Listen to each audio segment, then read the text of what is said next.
some ASWB exam practice questions. A social worker is meeting with a married couple who reports frequent arguments and difficulties in resolving problems. They say that they frequently misunderstand each other when they fight, which leads to more intense arguments. What should the social worker do first?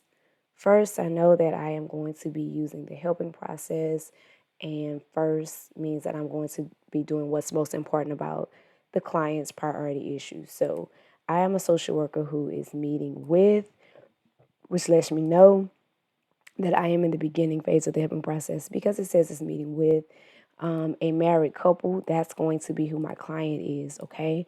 And so the married couple reports frequent arguments and difficulty resolving problems. That is why they're there. So that is going to be my initial situation or my presenting problem.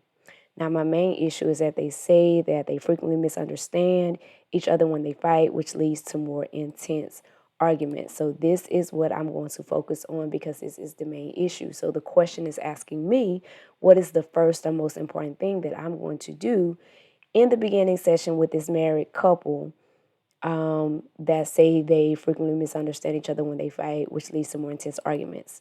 So would the most important thing be to identify specific problems in the relationship by having each partner in a separate interview describe his or her view of the problem. Well, you lost me right here in a separate interview because this is couples therapy. So it would be much more useful to observe the couple or to deal with the couple together than separately. We definitely don't want to separate them for couples therapy. B, identify successful and unsuccessful anger management strategies used by each partner. Okay, is this something that we would want to do? Let's just pause that because it has some relation to what the priority problem is. However, I'm thinking that this will be more useful when the problem is involving uncontrolled anger, but let's just see what the other options say. C, assess each partner's emotional health and stability. How is that going to address the fact that they misunderstand each other when they fight and it leads to more intense arguments? It could have something to do with it, but that is not the first thing that we are going to do in addressing this issue. Assessing their emotional health and stability is not going to address that at all. So we're going to eliminate C. D, identify the couple's specific communication deficits by having them attempt to resolve a major conflict while the social worker observes them. So, given the nature of the couple's main problem, which appears to be communication difficulties because they're frequently arguing and frequently misunderstanding each other, which is in the priority problem, the couple would, I guess it would be most important in this case. Remember, this is the first question. That's why I'm saying most important in helping the social worker to understand the communication deficits of each partner. So, being able to observe them would be the first and most important thing that we will want to do in this case. Again, identifying the successful and unsuccessful anger management strategies. It really doesn't talk about them having anger issues anywhere in here. So we would just eliminate that one really off the bat. So the answer for this one would be D. Next question. A social worker is meeting with a mother and her 5-year-old about changes in her daughter's behavior. She's concerned because for the past 2 months, the child has been wetting and soiling herself during the day, both at school and at home. She reports that the girl has been toilet trained since age 2, and she is very frustrated with her daughter's behavior. After validating the mother's feelings, what should the social worker do next? Okay. So again, I automatically pay attention to the type of question it is, which is the next question. So I know that I'm going to be looking for the last thing that the social worker done, if anything, which in this case is validated the mother's feelings. So now I am going to go straight into the helping process and realize that I am meeting with Again, that means we are in the beginning phase of the helping process. So my focus is going to be on gathering information and building rapport with this client. So my client actually is a mother and her 5-year-old. Okay. And so I'm meeting with them about changes in the daughter's behavior. So that is what my presenting problem is, the changes in the daughter's behavior. Now, the mother is concerned because the child is wet and soiling herself. She reports that the girl has been toilet trained since age 2, and she's very frustrated with her daughter's behavior.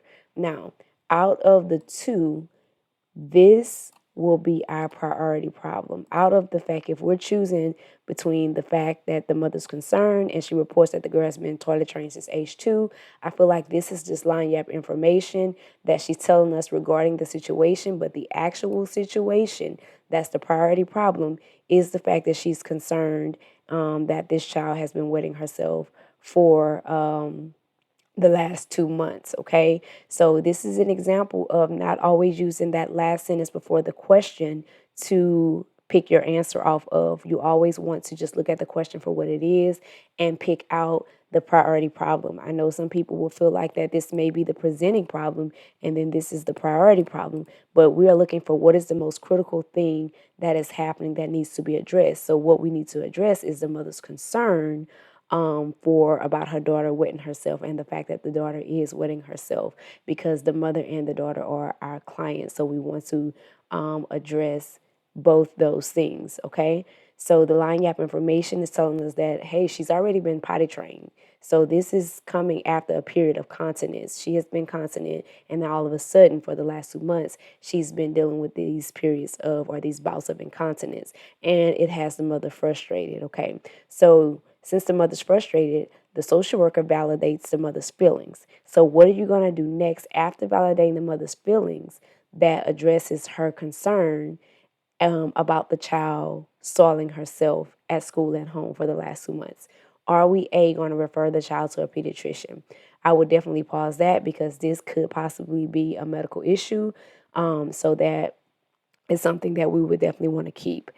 B, assist the mother with a program for behavior modification. That's definitely not the next thing we're going to do because we need to know the reason for the behavior before we can implement behavior modification. Option C, assess for recent stress at home and school. This is also something that we could do, so we will pause it. And D, provide individual play therapy to assess for recent trauma. Okay, so even though this is something that we could possibly do, it's not going to be the very next thing that we do after validating the mother's feelings. We're not going to just jump into individual therapy with the child because, again, we want to figure out more of what's going on. And before we can assess for recent trauma, we have to rule out medical. So before we do that, we will want to refer her to a pediatrician before we start assessing for stress and trauma and all of that. Let's rule out anything medical first. So that is why C and D would be ruled out. The child should be referred to a pediatrician for a checkup to rule out any medical issues because the child's behaviors is fairly new and apparently started after a period of continence. The social worker should explore for recent stressors or trauma in the girl's life at home or at school if and when the pediatrician, or if or when the pediatrician rules out medical issues. Behavior modification is usually the treatment of choice for an elimination disorder. So this could also be done after the fact, after we know what's going on and we rule out whether it's medical or whether it's due to stress, and then we can implement the behavior modification. So the very next thing we're going to do that directly addresses our priority problem of this girl having these soiling issues after we validate the mother's feelings is to refer her to a pediatrician. Next question. A social worker is working in individual therapy with an 8-year-old child who has been placed in foster care due to neglect at home. This disruption has been difficult for the child, causing her to be worried about her parents' well-being. The child asks the social worker whether she will ever go back to her parents' home. What is the best response from the social worker?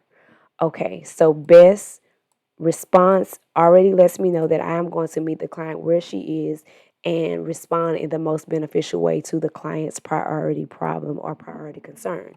So I'm working in an individual therapy, so that means I'm already in the middle section of the helping process with an 8-year-old child. That is who my client is, who has been placed in foster care due to neglect at home. So this is my presenting problem.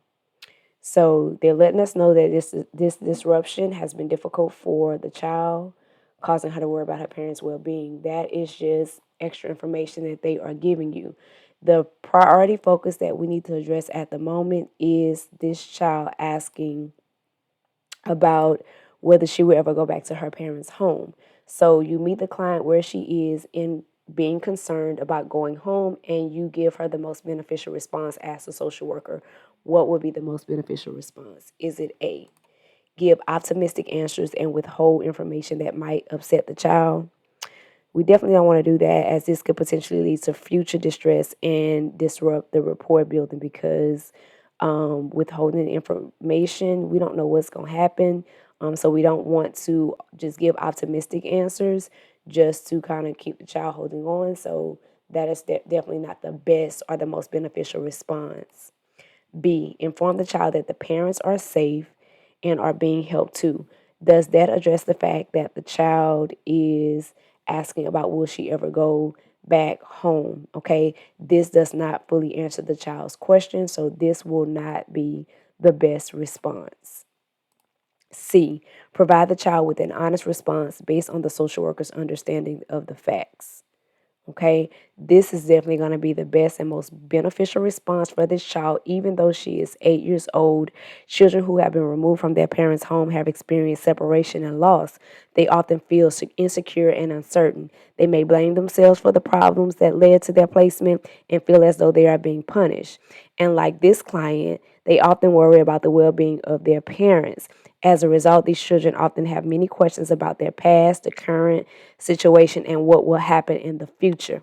A social worker should make it easy for a child in foster care to ask these questions and be as factual and honest as possible when responding. There you have it. Next question. A social worker has been leading an open therapy group that has been meeting weekly for 3 months. A new member joined the group 2 weeks ago and has been reluctant to self-disclosure during meetings. The social worker notices that the other group members have been deliberately excluding and ignoring her. As the group leader, what is the most appropriate way to handle this? Okay, so the most appropriate way is what we're looking for. So, what would make the most sense in handling this situation? Okay, so you are a social worker that's leading an open therapy group that has been meeting weekly for 3 months. So, this group has been meeting for 3 months. So, of course, we pay attention to time frames as well. So, you've been meeting with them for 3 months, and then we get a new member that joined the group 2 weeks ago, and she's been a little reluctant, which is common for new members. So that's going to be our presenting problem. The priority problem is that the social worker notices that other group members have been deliberately excluding and ignoring her. Okay, so she's a new member and she is being excluded. So, as the group leader, what is going to be the most appropriate way to handle this situation? Will it be A, address this behavior pattern with the group as a whole? Definitely sounds like something that the group leader will want to do in this situation, so we're going to pause it. B, reinforce appropriate norms by actively seeking the new members' input during sessions. Okay, so the problem is that the other members are deliberately excluding her. So reinforcing this by seeking her input is something we can do, but is that going to be the most appropriate that addresses the group members deliberately excluding her? It's not, so we can eliminate that. C, meet briefly with the new member to check in on her feelings and offer support. Okay, so is this going to address that the other members are deliberately excluding her?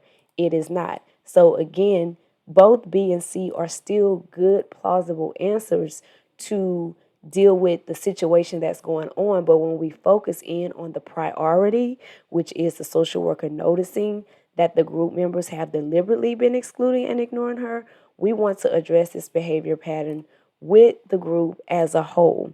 As the group leader, it is the social worker's responsibility to identify when behavioral patterns are undermining the group's purposes. The social worker should intervene with the group as a whole to promote functional behaviors and help members to work to change damaging behaviors to themselves and the group. Keep in mind that it is not uncommon for members of established group therapy, to have some difficulty accepting a new member. So heavy on not just addressing the situation at hand. So if you are addressing the presenting problem that she joined the group and she's been reluctant, then you might want to do B or C. But because these answers are focused on the priority situation, you would want to do A, because that is the only one that directly addresses the actual priority problem that's going on of these group members ignoring her, and the question asking us how to handle her being ignored, not how to handle her being reluctant to self-disclose. That is a difference, and it is a big difference.